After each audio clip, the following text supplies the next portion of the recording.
Hello, everyone. Welcome to another episode of Second and Saints. Ross Jackson here.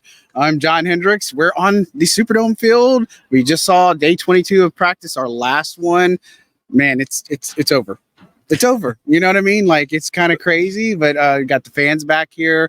And then obviously they got the preseason game. They're going to have walkthroughs on Saturday. So we don't have access to that, but good atmosphere out here today. That's where I think I'd start. Yeah, absolutely. And it all started, I think it really started to pick up when the quarterbacks are running their own little quarterback competition over in the backside of the end zone over here. They had 3 trash cans set up in each corner of the end zone. 2 quarterbacks, Jake Haener and Spencer Rattler, were throwing their one. And then it was Derek Carr and Andrew Janocko, the Saints quarterback coach, throwing the other, whichever one cleared all 3 first one. And then that really kind of got a lot of the crowd going at that point too. And even though they were already pretty invested, but that part I think really kind of lifted everything up. It was a lot of fun here in the dome today. Yeah, you saw Derek Carr just getting his hands up, getting people to cheer and stuff. I thought that was pretty cool to see. I mean, it was just good energy, right? I think it's a good way to stop camp, or not stop, but finish up with camp. You know what I mean?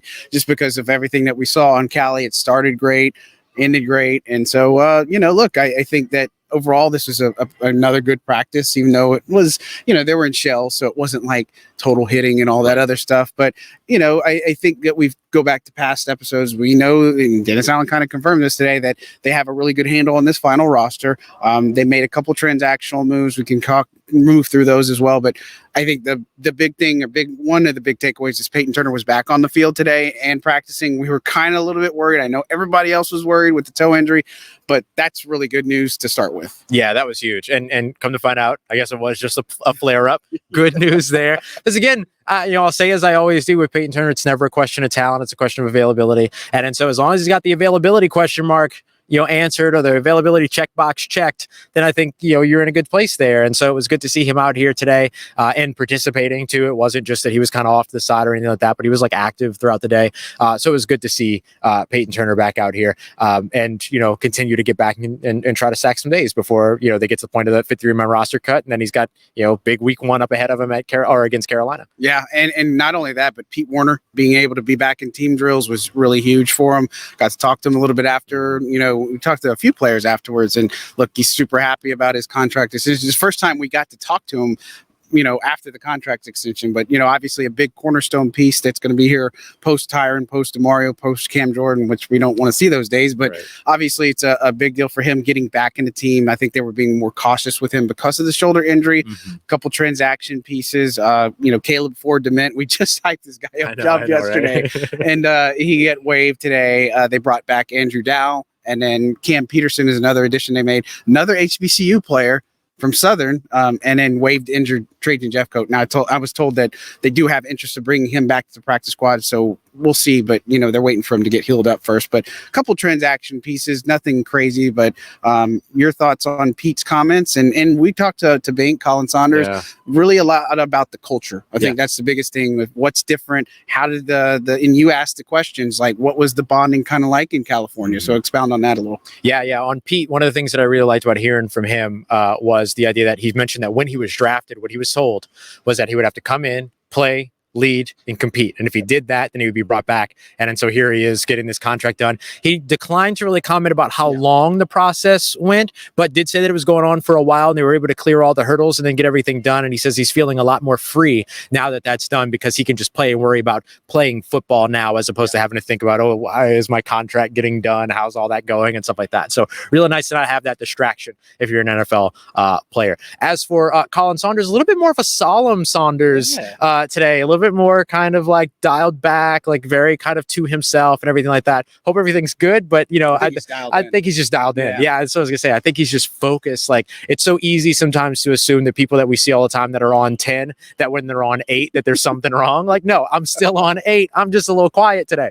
Leave me alone. And so I think that that's kind of where he is. So you can see that intensity, and he talked about intensity in camp and everything as well as Pete Werner. And so we kind of heard those guys kind of echoing the same thing. And this goes to one of the points that you made in yesterday's episode, is that we're hearing this about the coaching staff. We're hearing this about the organization. We're hearing this about the players. One voice. Everyone's saying the same thing. Yeah, and it's good to see all of that. And, we also heard from Cedric Wilson Jr. and a little bit from James Robinson. But, Cedric Wilson, just the fact that, we've been kind of high on him a little bit early. Like, we've always had him kind of as that third option who's in the slot early on and stuff. And he's obviously saying, I'm not getting wrapped up in the 1, 2, and 3 stuff or that conversation. But just being the veteran guy in the locker room and the fact that he's such a willing player to block. I think the reason why I bring him up specifically is, again, we've somewhat touched on this, but the way they've constructed this roster is just they get the guys that are going to do what the coaches ask them to do, the guys in the locker room who are going to help lead them to the next level. And I think Cedric Wilson Jr. is a prime example of that,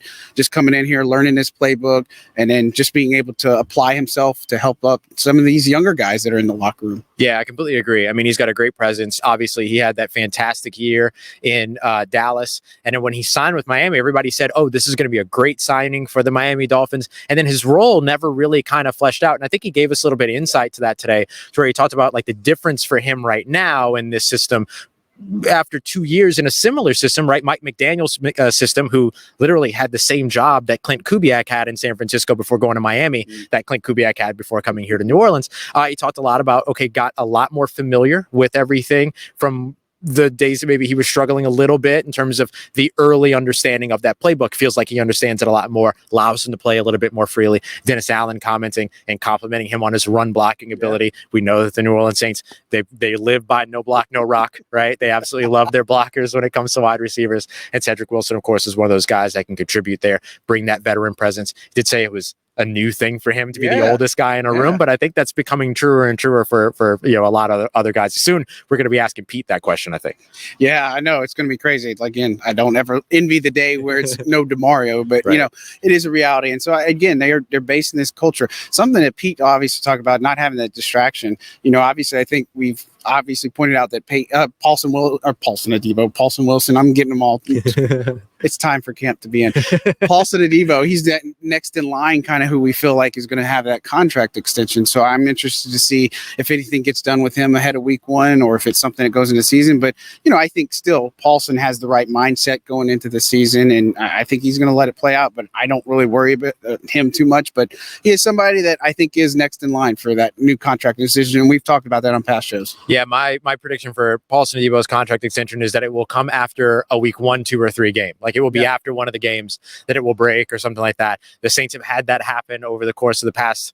I think DeMario in 2020. We saw it with somebody else before that. Granderson last year. Oh, it was the year in between was Marshawn after the first game in Jacksonville against the Green Bay Packers and all that, the Hurricane-itis season. So like all of those things were things that, those are kind of the trajectory that we've seen before. I think Paulson's going to fall into that category. Yeah. And of course we'll see how that kind of plays out. Blake Grupe, really solid day. I mean, I think that this kicker competition has been really close to call, but he hit some really long field goals. All of them, like besides the extra point, were all from 40 yards, and he also hit one from 54. Matt Hayball was the one running the operation. I know we put out our final roster predictions. I went with Hayball. It's a tough decision. It's tough to too close to call, but I think the way Grupe kicked today, I feel pretty confident. No disrespect to Charlie Smith. He's had a hell of a camp, but I think Grupe is the guy for the job. Yeah, I thought it was meaningful to me that Blake Grupe kicked 2 days ago. Yep. No one kicked at Thursday's practice, and then Grupe kicks again on Friday's practice. I expect that we'll probably see Charlie Smith handle most of the kicking in the preseason game, but I think the Saints might also decide to maybe dial that back a little bit, maybe go for it on some extra 4th down so that they don't show the world Charlie Smith, see if they can get him through waivers, get him back on that roster exemption. Yeah, again, we'll have to kind of play that out, but the punting battle, it's going to come down to the wire. I mean, nobody really distanced themselves. I mean, Lou Hedley had some really good punts, but then he had, a couple of shanks, same thing with Hayball. And so I still think that's too close to call. And I bring up if they change the operation, I don't know. We'll see. But getting into the action, because we had plenty of action today. A lot of red zone work, a lot of teamwork. Each quarterback threw a touchdown at least, like that nice little connection over here to Spencer Rattler, or from Spencer Rattler, not to Spencer Rattler. That'd be a little bit weird, and that would go viral. Well, that would be fun. Jake Hayner having success. Derek Carr missed a little bit more with Chris Olave early, but he hit him on the touchdown route. I know we talked about it, go on back on past pods, because we had that exact question about the chemistry with Chris Olave and all these different things that we're not really worried about that. And we're still not worried, but good action from today. Yeah, and I think that the misses to Chris Olave too are throws that Derek Carr wouldn't typically make. Like, these weren't misses on an easy out route to the outside or a drag route or a slant that we've seen them miss on connections before. It wasn't that kind of a thing. It was a back corner of the end zone type of a situation to where there's like double coverage. All right, just put it up there and see if he's got an opportunity. It was another one that had double or triple coverage over to the opposite side. It was like, all right, just give him the ball, see if he can get an opportunity and things like that. Like, that's what those kind of felt like to me, as opposed to kind of the missed timings or missed connections and things like that we've seen earlier. So I think still trending in the right direction in terms of where this team wants to be when it comes to that connection between quarterback and wide receiver. Look, the way that I look at it is that the offense is going to be predicated by its run game. It's going to be protected by its offensive line, right? That's got to be the biggest thing in terms of elevated by its offensive line, but it's going to be maximized by Derek Carr and Chris Olave. So they've got to be able to find out a way to get on the same page and stay there. Things like that I'm not worried about, but we'll see what happens once they get into the regular season. And Dennis Allen, we've been talking about it for days and kind of honestly a little bit, but he pointed out that the running game has been looking a lot better in the past several practices. And again, it didn't look good early on, but they're starting to get their groove and get their niche. And I think that some of these offensive linemen, the way they're doing, and it's not just one running back, it's all of them that are doing the things necessary. I really like the Alvin Kamara screen out here to the right. Like, that was a good thing. It's like screen plays, wheels, all these things, play action. Like, it's just fun to watch this offense come to life. And I expect, again, mostly vanilla against the Titans. And of course, we're going to see a lot of Spencer Rattler, a lot of Jake Haener, a lot of these guys that are fighting for roster spots. Just touch on the Titans game. What are we wanting to see the most from some of these players, or maybe some players that we want to see stick out? Yeah, the biggest thing that I'm going to be watching for, of course, is the quarterback 2 battle. See if maybe Spencer Rattler or Jake Haener makes a big claim for themselves. I think we kind of already know where this is headed, but here's another opportunity of in-game action to be able to really push things forward. So I think I'm looking for that. I'd like to see Isaiah Foskey stick out a little bit more. He's had really nice camp days. He just hasn't been able to translate that out to those preseason games. And so that's something that I don't think the Saints are going to make any bad decisions around that, or not bad decisions, but I don't think the Saints are going to make like a negative decision around Isaiah Foskey because of that. They're going to be patient with him. He's a 2nd-round pick. They're going to continue to give him time. He'll be on the roster.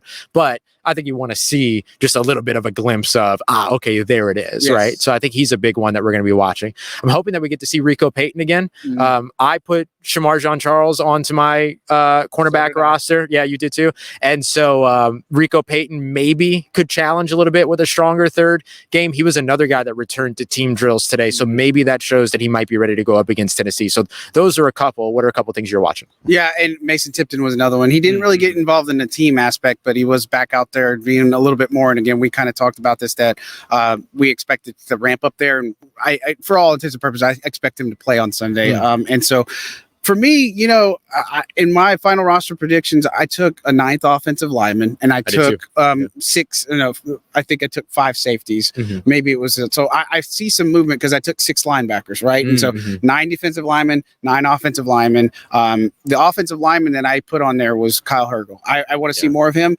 I think it's from an accounting perspective, they could potentially put him in. They may not put him in, but I think a good showing for him will go a long way for him. Is just the fact that he's been versatile. He's been a sponge. He's been able to do that. And then defensively, look, I went with 6 linebackers because I couldn't leave off Anthony Orji. I think he's had a very good training camp. I think he's somebody that has just come in here and just played and adapted. And he's even said that too, like the fact that his confidence has come in. And so I couldn't leave him off. But safety is where I think I had the hardest time because, I left off Ugo Amadi and Roderick Teamer. I think those are guys that can push, but I can't edge out some of them versus a JT Gray and such. And so I know injuries are going to play a factor into this final roster. And of course, I want to see Jordan Mims solidify himself as, hey, this is my spot on the roster, because I think Kendre Miller will be in the plans, but not like on the final. Like, he might be on the final roster, but I don't expect him to be on the final roster, if that makes sense. I think Jordan Mims is earned this spot. And so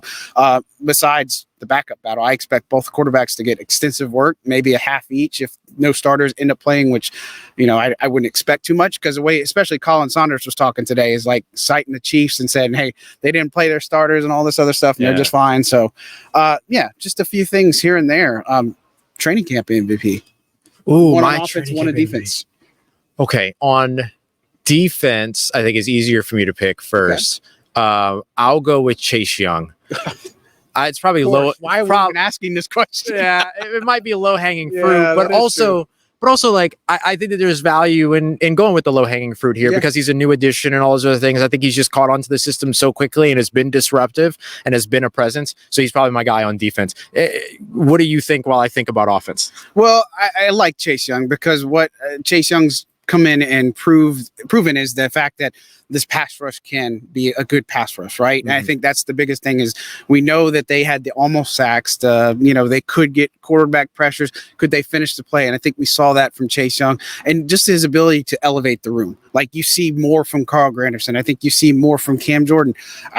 Again, we've seen it from Peyton Turner. We saw it from Isaiah Foskey early on, but it's not just them. It's the interior that's played really well too. I think Chase Young is probably the solid pick. I think low-key Tyron is another one to think about. Tyron Matthews is just a guy that we always overlook, but been available, done well. And Alontae Taylor. That would have been my other one that I'd pick is Alontae has had an outstanding training camp. I think his play, his attitude, demeanor have been on display full blast since day one. And so those are probably the guys. And I know I'm going to leave a lot of them. Not that they didn't have a good camp, but those are probably the top three for me. Yeah, that makes sense. I look at Alontae as like my most improved, even though he was already really good. So I love that improvement because I asked Dennis Allen, I think it was last season, maybe the season before. It's crazy to think about that it all runs together like that. But about the idea of like, what do you do to take a player from good to great? And he talked about the details, and we've seen Alontae Taylor really take that leap here over the course of this offseason. On the offensive side, I'll say Taysom Hill, actually. We've watched a lot of people struggle. See, we think about the same things, and we're going to have the same answer. So this is what you get. But yeah, go ahead. I'm sorry. I didn't mean to steal it. No, you're good. I think Taysom Hill, for me, we've watched a lot of players struggle to do the one thing that they do. Taysom Hill has excelled at doing all of the things that he does, and it's hard not to reward that. Yeah, I think if I go with another pick for that guy, I'd say Eric McCoy. That's exactly I think that's the other person sees. He's just been available. He's been around. Eric McCoy has just come in here, and again, most people look at it, overlook offensive linemen, but man, he's just. It's just not just the play on the field, but just seeing him operate within the offensive line in that building, that room. Low key, a smaller one that I might say, and I just say that in all respect, but Foster Moreau. Like, guy has been like the energy, the passion behind the offense. He's made plays. He stepped up. I know Dennis Allen, like we've talked about him, does the dirty work and stuff. That's the type of player. He's like, I think he deserves some love. I wish I would have written down all three of the guys that I was toggling around in my head. Yeah, exactly, because those are exactly the same three guys that I was thinking. So that was pretty crazy. I also love Foster's presence on the football field. It's impossible to miss. Yeah, for sure. Anything else you want to touch on day 22? I think we covered it. I mean, you can read all of our notes and check out Locked On Saints and LouisianaSports.net to get all the details if you want them from camp.